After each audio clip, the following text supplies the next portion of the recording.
పితామహ పత్రిజీతో 23 ఇయర్స్ నుంచి ట్రావెల్ చేశాను. 2002లో 2020లో సార్ యొక్క గైడెన్స్ ప్రకారము first short film competition conduct చేసేసి పత్రిగారి చేతుల మీదుగా 26 మందికి షార్ట్ ఫిల్మ్స్ అవార్డ్స్ ఇచ్చాము. సో ఫస్ట్ సార్కి నోబెల్ అప్లై చేశాము. అప్పుడు ఆ సార్ యొక్క డాక్యుమెంటరీ అవసరం ఉండేది మాకు. సార్ ఆల్రెడీ బెంగళూరు నుంచి తీసుకున్నాము ఆ డాక్యుమెంటరీని. సో ఆ డాక్యుమెంటరీని నోబెల్ సో ఇప్పుడు తీసేటంటే డాక్యుమెంటరీ అనేది ఇంటర్నేషనల్ స్టాండర్డ్లో ఉండాలి. మేము హైదరాబాద్ నుంచి వరంగల్కి వరంగల్ సెంట్రల్ జైల్లో ఖైదీలకి ఒక మెడిటేషన్ హాల్ పెట్టాము. దాంట్లో ఒకటి మంచి మ్యూజిక్ సిస్టమ్ పోయేటప్పుడు మాట్లాడుతూ చేసినంటే ఆయన బాల్యంలో వాళ్ళ బ్రదర్ ఆర్ఈసీలో పనిచేసేవాడు. ఆర్ఈసీలో ప్రొఫెసర్ ఉన్నప్పుడు 8th, 9th, 10th క్లాస్ అంతా ఇదే స్ట్రీట్లలో ఆడుకున్నాను అని చెప్పాడు. కాబట్టి షూటింగ్ అనేది తప్పకుండా వరంగల్లో కూడా కొద్దిగా షూటింగ్ చేయాల్సిన అవసరం ఉంది ఈ డాక్యుమెంటరీలో. సో వెంకట్కి తప్పకుండా నేను, ఎందుకంటే షార్ట్ ఫిల్మ్స్ ఆల్రెడీ కండక్ట్ చేసి సార్ చేతుల మీదుగా ఈ ఫిల్మ్స్ అనేది పిఎంసీలో స్టార్ట్ చేసిందే నేను ఫస్ట్.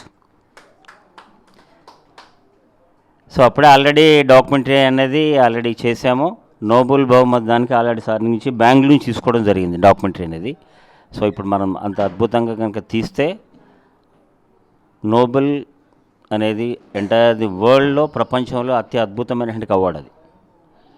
ఇప్పుడు మనం తీసేటంటే ఒక డాక్యుమెంటరీని కనుక వాళ్ళకి పంపిస్తే స్టిల్ అది పెండింగ్లో ఉంది.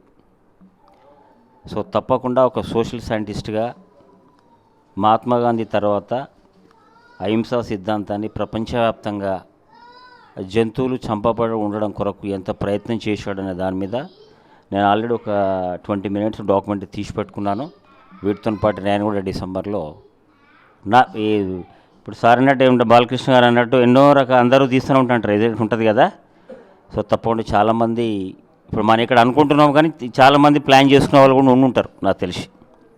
సో తప్పకుండా ఈ డాక్యుమెంటరీ అనేది ప్రపంచవ్యాప్తంగా పత్రిజీ గారి గురించి తెలిసి తప్పకుండా ఇది అంత అద్భుతంగా తీయడానికి మనం అందరం వెంకట్కి అందరం హెల్ప్ చేయాలి. ఎందుకంటే ఆయన ఒక్కడు ఈ కెనాట్. హనుమంతరాజు గారు చెప్పినట్టుగా 100% వెంకట్ ఒక్కని వల్ల కాదు, అందరం కోఆపరేట్ చేయాలి. ఆయనకి చేస్తేనే సక్సెస్ఫుల్గా అవుతుంది. ఆయన అన్ని ఎమోషన్స్, ఎన్ని రకాల ఎమోషన్స్ ఉంటాయో ఆ ఎమోషన్స్తో క్యారీ చేస్తేనే ఫిల్మ్ అనేది బాగా వస్తుంది.